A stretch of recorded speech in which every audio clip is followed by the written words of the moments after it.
Hello everyone, my name is Zakian Nafis, student ID number 2441107, class MNG24B. Today, I'll be discussing a topic titled Financial Feasibility. Financial feasibility atau kelayakan finansial adalah salah satu bagian paling krusial dalam studi kelayakan bisnis. Kenapa penting? Karena pada akhirnya, tujuan utama dari bisnis adalah menghasilkan sebuah keuntungan dan bisa bertahan dalam jangka panjang. Banyak bisnis yang terlihat menarik dari segi ide, bahkan punya pasar yang besar, tapi ternyata gagal karena tidak kuat secara keuangan. Misalnya biaya operasional terlalu tinggi, arus kas tidak stabil, atau modal tidak cukup untuk bertahan di awal. Nah, disinilah peran financial feasibility. Analisis ini membantu kita melihat apakah suatu bisnis itu benar-benar layak dijalankan jika dilihat dari sisi keuangan, bukan hanya dari sisi ide atau tren. Jadi, financial feasibility itu adalah menjawab satu pertanyaan penting, apakah bisnis ini bisa menghasilkan keuntungan yang cukup dan mampu bertahan sesuai finansialnya. Tujuan utama dari financial feasibility sebenarnya sederhana, yaitu memastikan bahwa bisnis yang kita rencanakan bisa memberikan sebuah keuntungan yang nantinya akan lebih besar dibandingkan dengan biaya yang dikeluarkan. Tapi kalau dijelaskan lebih dalam, ada beberapa tujuan penting. Yang pertama adalah untuk mengetahui berapa besar kebutuhan modal awal yang harus disiapkan. Banyak orang memulai bisnis tanpa perhitungan yang matang. Akhirnya di tengah jalan kehabisan modal. Kedua, untuk mengukur tingkat risiko keuangan. Dengan analisis ini kita bisa melihat kemungkinan rugi atau untungnya dari suatu usaha. Yang ketiga, untuk menjadi dasar pengambilan sebuah keputusan apakah bisnis ini dilanjutkan, ditunda, atau bahkan dibatalkan. Dan yang terakhir, financial feasibility juga penting untuk menarik investor. Investor pasti ingin tahu apakah bisnis yang kita tawarkan ini benar-benar menguntungkan atau tidak. Dalam melakukan analisis kelayakan finansial, ada beberapa komponen utama yang harus diperhatikan secara detail. Yang pertama adalah investasi awal. Ini adalah seluruh biaya yang dibutuhkan untuk memulai bisnis, misalnya seperti pembelian alat, sewa tempat, renovasi perizinan, sampai modal kerja awal. Kesalahan dalam menghitung investasi awal bisa berdampak sangat besar ke berlangsungan bisnis kamu. Yang kedua adalah proyeksi pendapatan.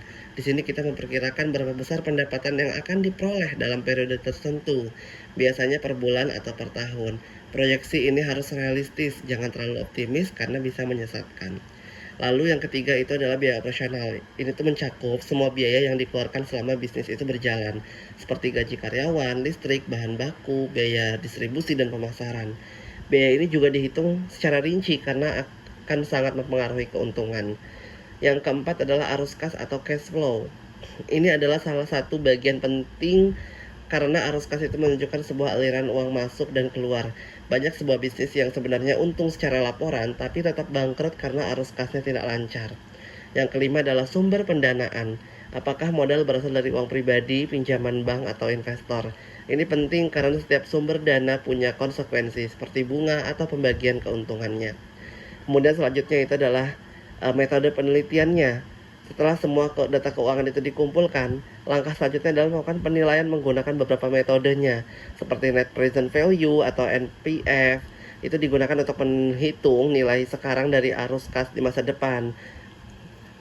Jadi, fungsi dari net present value adalah membandingkan antara nilai uang sekarang dengan nilai uang di masa depan, karena uang sekarang itu lebih berharga daripada uang di masa depan, perlu dicari tahu.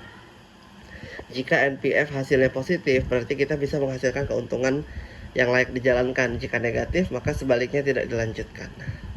Yang kedua itu adalah internal rate of return atau IRR, yaitu adalah sebuah metode yang mengukur tingkat pengambilan dari investasi yang kita tanamkan. Sederhananya itu adalah tingkat diskonto yang membuat NPV itu menjadi 0. Semakin tinggi nilai IRR, maka semakin menarik bisnis tersebut. Biasanya bisnis dianggap layak jika IRR lebih tinggi dari tingkat bunga bank atau biaya modal. Kemudian adalah payback period, digunakan untuk mengetahui seberapa lama waktu yang dibutuhkan untuk mengembalikan modal awal.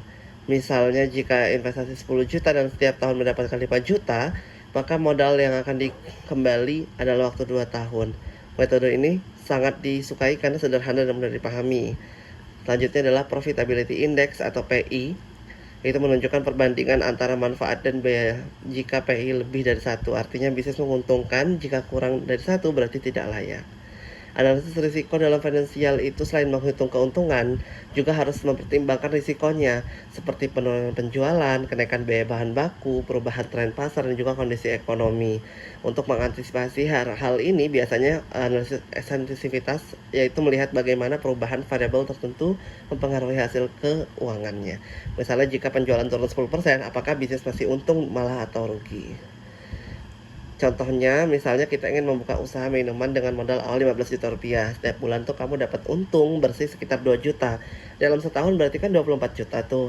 Nah, dari sini kita bisa lihat bahwa modal bisa kembali dalam waktu kurang lebih dari 1 tahun. Itu menunjukkan payback period yang tepat. Kalau dihitung lebih lanjut dengan NPV dan IRR, kemungkinan hasil besarnya itu juga positif, sehingga bisnis tersebut layak secara finansialnya. Jadi kesimpulannya adalah dari semua pembahasan tadi kita bisa simpulkan nih bahwa financial feasibility adalah sebuah alat yang sangat penting dalam menentukan apakah suatu bisnis itu layak dijalankan atau tidak. Analisis ini juga ngebantu banget buat kita ngelihat secara realistis kondisi keuangan bisnis itu, mulai dari kebutuhan modalnya, potensi keuntungan, sampai risiko yang akan terjadi nantinya. Jika sebelum memulai usaha, jangan hanya fokus pada ide atau tren saja, tapi pastikan juga bahwa bisnis kita itu tersebut kuat atau enggak sih secara finansialnya. The conclude my presentation. Thank you for watching and see you in the next video.